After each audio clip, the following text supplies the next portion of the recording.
Hello friends, welcome to my channel मेक लॉयजी। Friends, अभी हम डिस्कस करने वाले हैं ग्लोबल वार्मिंग के कॉजेज़। ठीक है ना। इससे पहले जो वीडियो है उसमें मैं आपको ग्लोबल वार्मिंग और ग्रीन हाउस इफ़ेक्ट के बारे में बता चुकी हूँ। उनके बीच में क्या रिलेशनशिप होता है उसको भी मैंने समझाने की कोशिश की है। आई होप आपको वो समझ में आया होगा और आपके एग्ज़ाम पॉइंट ऑफ व्यू से आपको हेल्पफुल भी होगा।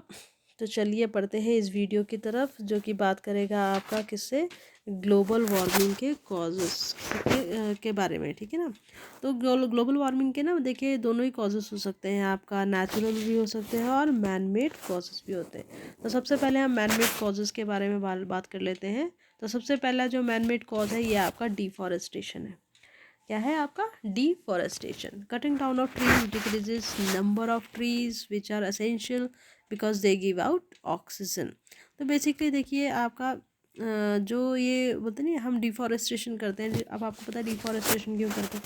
डिफॉरेस्टेशन बोलते हैं किसी प्लेस को खाली करने के लिए, वहाँ से पेड़ों को हटाकर जगह बनाने के लिए। तो ये जो ग्रोइंग पॉपुलेशन है वो एक बोलते नहीं है बहुत बड़ा कॉज हो सकता है आपका कॉज होता है आपका डिफॉरेस्टेशन का। तो डिफॉरेस्टेशन में क्योंकि आपके बहुत सारे पेड़ आपके काटे जाते हैं, ठीक है, नंबर ऑफ़ ट्रीज़ डिक्रीज़ हो जाते हैं।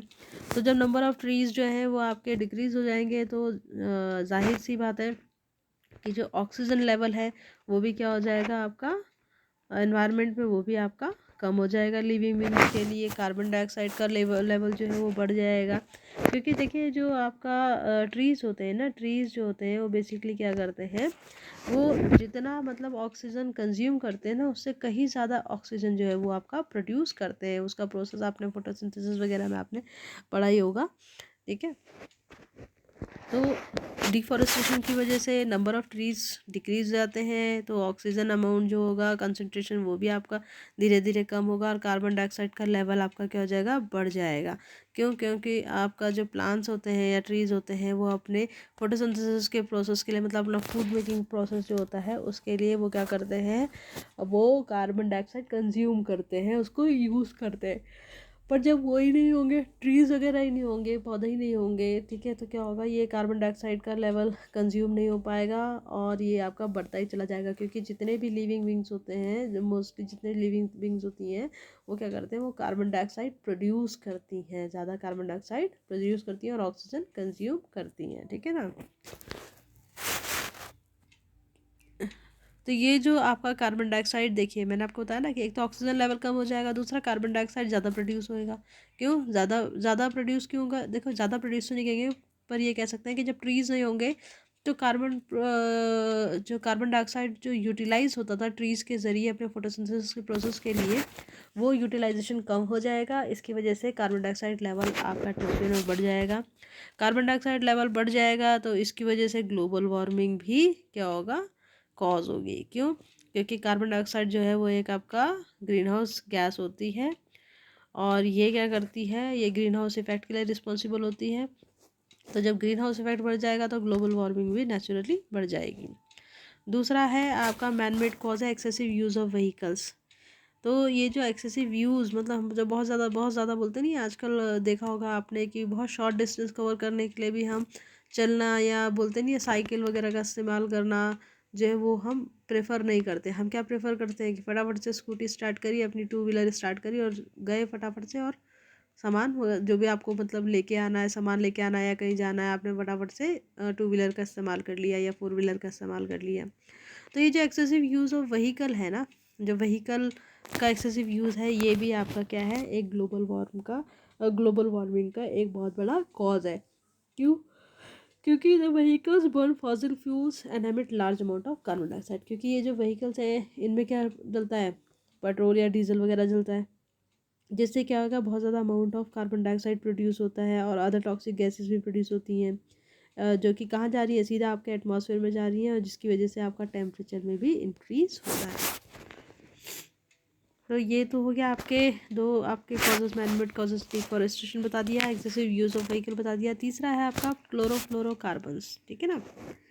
तो जनरली ये देखो क्लोरोफ्लोरोकार्बन्स जो होती है ना, ये आपके किस में यूज़ होते हैं, आपके एयर कंडीशनर्स वगैरह में होते हैं, रेफ्रिजरेटर वगैरह में यूज़ होते हैं। ठीक है ना। Excessive use of air conditioners and refrigerators by humans add CFCs into the environment, which affect atmospheric ozone layer and results in depletion of ozone layer, and in turn makes way for the ultraviolet rays of the sun to reach Earth's surface and thereby increasing Earth's temperature as well as the cause many skin diseases like skin cancer etc.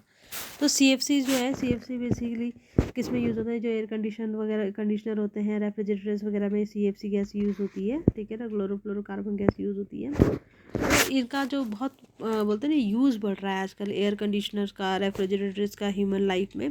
तो इसकी वजह से क्या हो रहा है कि atmosphere में से ज़्यादा से ज़्यादा आपका CFC भी ऐड हो रही है, और CFC भी क्या होती है, एक आपका ग्रीन हाउस गैस होती है, ग्रीन हाउस गैस होती है। और ये जो है ना, ये रिस्पॉन्सिबल होती है, CFC जनरली आपका रिस्पॉन्सिबल होते हैं ओजोन लेयर डिप्लीशन के लिए। अब आपको पता है ओजोन लेयर क्या करती है, ओजोन लेयर जो है वो हमारी अर्थ को प्रोटेक्ट करती है, किससे, सन की हार्मफुल अल्ट्रावायलेट रेडिएशन से।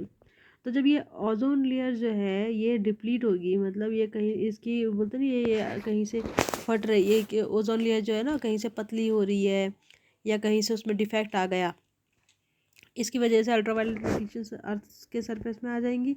और जब अर्थ के सरफेस में आएंगी तो यहाँ पर क्या है, वो आपका एक तो अर्थ का टेम्परेचर बढ़ाएंगे और साथ ही साथ में कई स्किन अल्ट्रावायलेट रेडिएशन जो होती है कई स्किन डिजीज भी कॉज करती है, जैसे स्किन कैंसर एक्सेट्रा, ठीक है। नेक्स्ट मैनमेड कॉज जो कि ग्लोबल वार्मिंग के लिए रिस्पॉन्सिबल है, वो आपका इंडस्ट्रियल डेवलपमेंट है। क्या है, इंडस्ट्रियल डेवलपमेंट। तो इंडस्ट्रीज़, बहुत सारी इंडस्ट्रीज़ बनी है, इंडस्ट्रीज़ का डेवलपमेंट हो रहा है, इनसे बहुत सारे हार्मफुल एमिशंस निकलते हैं, मतलब कई तरीके के, कई गैस की फॉर्म में होते हैं, कई लिक्विड की फॉर्म में भी हो सकते हैं, ठीक है ना। तो ये भी आपका अर्थ के टेम्परेचर बढ़ाने में हेल्प करती है। हेल्प क्या क्या बोलेंगे इसको, बोलते हैं कंट्रीब्यूट कर रही है, नेगेटिवली कंट्रीब्यूट कर रही है। अब एग्रीकल्चर की बात करें अगर, तो बहुत सारी फार्मिंग एक्टिविटीज़ हैं जिनमें आपका कार्बन डाइऑक्साइड प्रोड्यूस होती है, मीथेन गैस प्रोड्यूस होती है। और ये जो ग्रीन हाउस गैसेस है ना जो कि प्रोड्यूस हो रही हैं एग्रीकल्चरल प्रैक्टिसेस के दौरान, ये क्या करती हैं, ये ग्रीन हाउस इफेक्ट को और बढ़ा देती हैं। फाइन। अब ग्रीन हाउस इफेक्ट को बढ़ा देंगे तो अर्थ का टेम्परेचर बढ़ेगा, अर्थ का टेम्परेचर बढ़ेगा तो ग्लोबल वार्मिंग हो जाएगी, ठीक है ना। अब नेक्स्ट है आपका ओवर पॉपुलेशन। ओवर पॉपुलेशन की भी बात करें कि ज़्यादा से ज़्यादा पॉपुलेशन हो रही है, तो ज़्यादा से ज़्यादा पॉपुलेशन जो है ना वो कई चीज़ें कॉज करती हैं। ज़्यादा पॉपुलेशन, ज़्यादा लोग, ज़्यादा ब्रीथिंग, ज़्यादा ब्रीथिंग, ज़्यादा कार्बन डाइऑक्साइड प्रोड्यूस होएगी, ठीक है ना। ज़्यादा कार्बन डाइऑक्साइड प्रोड्यूस हो रही है, वो कहाँ जा रही है, एटमॉस्फेयर में जा रही है। और ये जो कार्बन डाइऑक्साइड ज़्यादा हो रही है कंसर्न, मतलब ये क्या हो रही है, कहीं निकल तो पा नहीं रही है कार्बन डाइऑक्साइड, तो ये एटमॉस्फेयर में ही रह जा रही है ट्रैप। और ये क्या करिए, ज़्यादा से ज़्यादा जो है वो जो एमिटेड रेडिएशंस होती है ना अर्थ के सरफेस की, उसको एब्जॉर्ब करेगी ये कार्बन डाइऑक्साइड गैस, और जिसकी वजह से आपका क्या होगा, अर्थ का टेम्परेचर जो है वो आपका इंक्रीज होगा।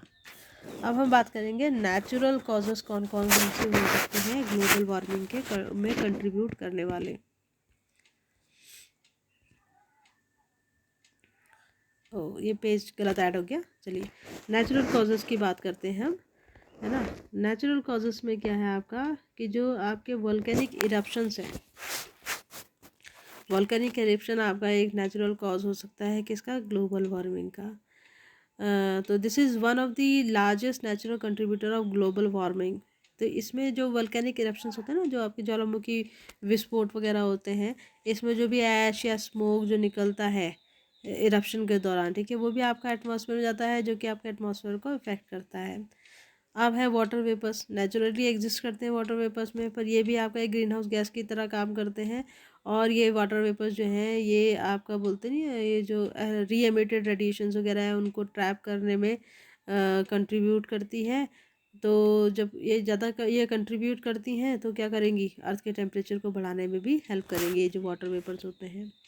तीसरा है आपका मेल्टिंग परमाफ्रॉस्ट, ठीक है, these are present where glaciers are, इसके बारे में मैं आपको बता देती हूँ। मेल्टिंग परमाफ्रॉस्ट क्या है आपके, ये जनरली आपके परमाफ्रॉस्ट कहाँ प्रेजेंट होते हैं, जहाँ पर आपके ग्लेशियर्स होते हैं। और होता क्या है, it is a frozen soil that has environmental gases trapped in it for several years. तो बेसिकली ये आपकी फ्रोजन सॉइल होती है, मतलब जमी हुई सॉइल होती है जिसमें कुछ एनवायरमेंटल गैसेस जो है वो कई सालों तक मतलब उसमें ट्रैप्ड रहती हैं, फाइन। तो जब ये मेल्ट होती है ना तो ये क्या करती हैं, ये गैसेस को वापस एटमॉस्फेयर में रिलीज़ कर देती हैं, इसकी वजह से भी आपका अर्थ का टेम्परेचर बढ़ सकता है। अब बात करेंगे हम फॉरेस्ट ब्लेज और फॉरेस्ट फायर की। ये भी आपका नेचुरल कॉज होता है किसका, इसका टेम्परेचर, अर्थ का टेम्परेचर को बढ़ाने में, जो कि फिर रिस्पॉन्सिबल होता है इन टर्न ग्लोबल वार्मिंग को बढ़ाने में। Forest fires emits a large amount of carbon containing smoke, ठीक है ना। तो फॉरेस्ट फायर, जब जंगल जलते हैं, आपने देखा होगा जंगलों में जब आग लगती है तो इससे क्या होता है, large amount of carbon containing smoke जो है वो आपका निकलता है, ठीक है ना। बहुत सारा धुआं होता है, फाइन। और सारा धुआं कहाँ जा रहा है, आपका एटमॉस्फेयर में जा रहा है। और ये आपका बेसिकली किसके का किस चीज़ में कंट्रीब्यूट करेगा बाद में, ये आपका अर्थ का टेम्परेचर इंक्रीज करने में कंट्रीब्यूट करेगा, और जो इन टर्न आपका ग्लोबल वार्मिंग बढ़ाने में हेल्प करेगा। तो ये आपके नेचुरल कॉजेज थे, जिसमें आपका volcanic eruption, water vapours, permafrost melting हो गई, ठीक है ना, और फॉरेस्ट ब्लेज और फॉरेस्ट फायर्स वगैरह हो गई, ये सारे नेचुरल कॉजेज होते हैं, फाइन। और मैनमेड कॉजेज में क्या पढ़े थे आपने, मैनमेड कॉजेज में हमने पढ़े डिफॉरेस्टेशन हो गया, व्हीकल का एक्सेसिव यूज, CFCs हो गई, इंडस्ट्रियल डेवलपमेंट हो गया, एग्रीकल्चर हो गया, और ओवर पॉपुलेशन वगैरह हो गया, फाइन। तो ये हो गया आपका। अब देखिए इसमें एक छोटा सा नोट है, मैंने लिखा है, हो सकता है आपके काम का आ जाए। The Kyoto Protocol is aimed at stabilizing greenhouse gas concentration to prevent dangerous anthropogenic interference, ठीक है ना। तो बेसिकली काइटो प्रोटोकॉल जो है वो, अगर आपसे पूछा जाएगा काइटो प्रोटोकॉल जो है वो किस चीज़ के लिए रिस्पॉन्सिबल था, तो उसका एम था आपका ग्रीन हाउस गैस कंसनट्रेशन जो है ना उसको स्टेबलाइज करना, ठीक है ना भाई, उसको स्टेबलाइज करना। तो फ्रेंड्स ये भी हमारा ग्रीन हाउस जो आपका ये ग्लोबल वार्मिंग था ना उसके कॉजेज़ के बारे में हमने बात कर ली कि क्या क्या कॉज हो सकते हैं। नेक्स्ट वीडियो में हम मिलेंगे, फिर देखते हैं नेक्स्ट वीडियो में हम क्या डिस्कस कर सकते हैं। तो चलिए फिर मिलते हैं नेक्स्ट वीडियो में, टिल देन बाय बाय।